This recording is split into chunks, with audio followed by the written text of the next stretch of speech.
Derek Stingley Jr. has had one of the more unique sophomore jumps we have seen in quite some time. I'll put his PFF grades from 2022 and then from last year, 2023, on the screen, and you see that year one was not looking good for him. He couldn't even crack a grade above 50, whether it was run defense or coverage, it wasn't doing so well. Tackled pretty solidly that year, but that's kind of the only thing he did pretty solidly. It was rough. And I think especially when you factor in the fact that he was drafted one pick above Sauce Gardner, who, honestly looks like a superstar. Sauce Gardner is still really good. His first year was one of the better seasons we've ever seen from a rookie corner.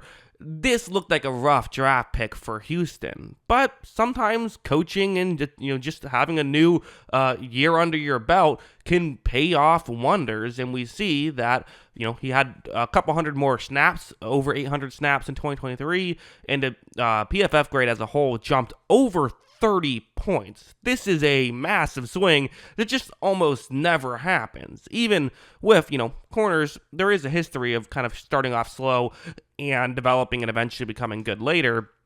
It's not this kind of history. Usually doesn't happen in this massive of a way. So I figured it could be an interesting video to talk about what happened. How did he go from being a, respectable prospect who isn't really showing much his first year to a potential star in this league? Well, let's get into it.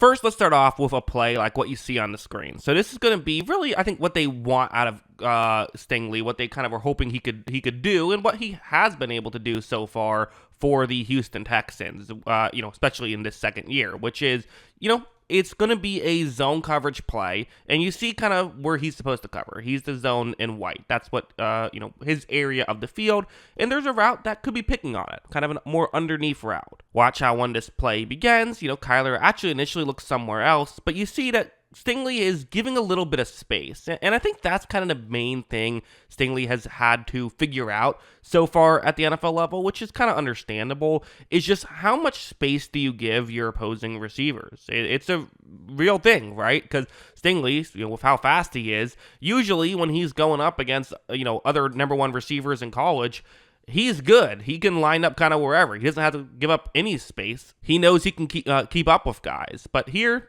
this is the amount of space he's giving up. And watch what happens. Because you might look at this and say, this is too much space. Kyler could make this throw and they could get a conversion. Keep in mind, it's 4th down and 3. So key moment here.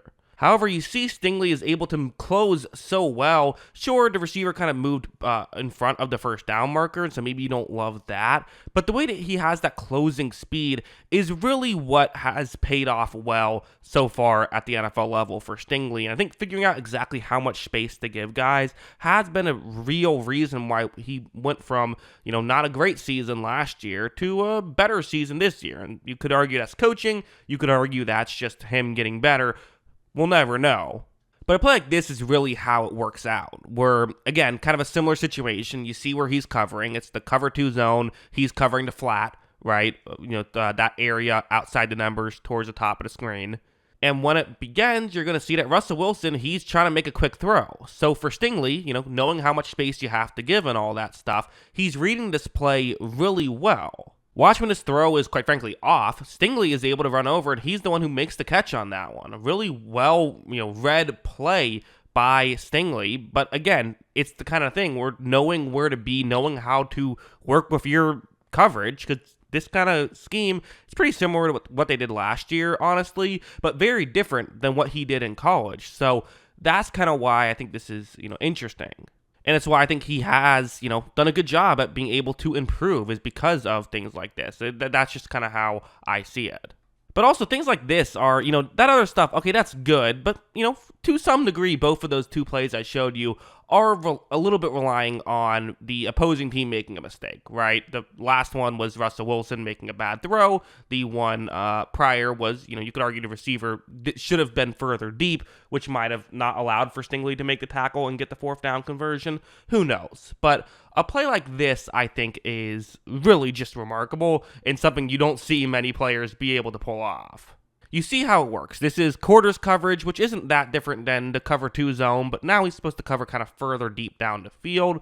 And on paper, he shouldn't really have much of a role on this play. There is a receiver running that route down there, which maybe Stingley could pay attention to, but, there's a safety in the area. Usually you let the safety cover that route. When this play begins, you're going to see that that's kind of what happens. I mean, the safety steps in, but because of the good move by the receiver, he's about to blow by him. That's where Stingley is, but this is a tough situation if he's going to try and get over. I mean, Russell Wilson sees this and says, I think we have a touchdown here, or at least a big completion. Let's try and make something happen. So Wilson's going to make this throw, but Stingley reads it so well, he is able to get over, and he gets the interception on that play. That is a A-plus play if I've ever seen one. Those are really difficult to pull off. A lot of times we view interceptions usually as a mistake by the quarterback. That's usually the first thing that, gets said, and for a valid reason, I would say. A lot of times that is what, happens. But I feel like we don't often enough say when there's an interception, you know what? The defender just made a great play. And that's kind of what that one was. That was just Derek Stingley making a great play. It was. Also, something like this, where what's going to happen on this one is it's going to be just a pure one-on-one matchup. So you see, outside matchup right here, downfield shot going up against Hollywood Brown, who's a good downfield player for sure. And when this begins, Hollywood Brown's going to show off why he is a good downfield threat. He is able to get a little bit of separation. But this is the last part of Stingley's game. It's kind of why, you might rather a guy like Derek Stingley than a slower corner, is because, it just gives you more margin for error.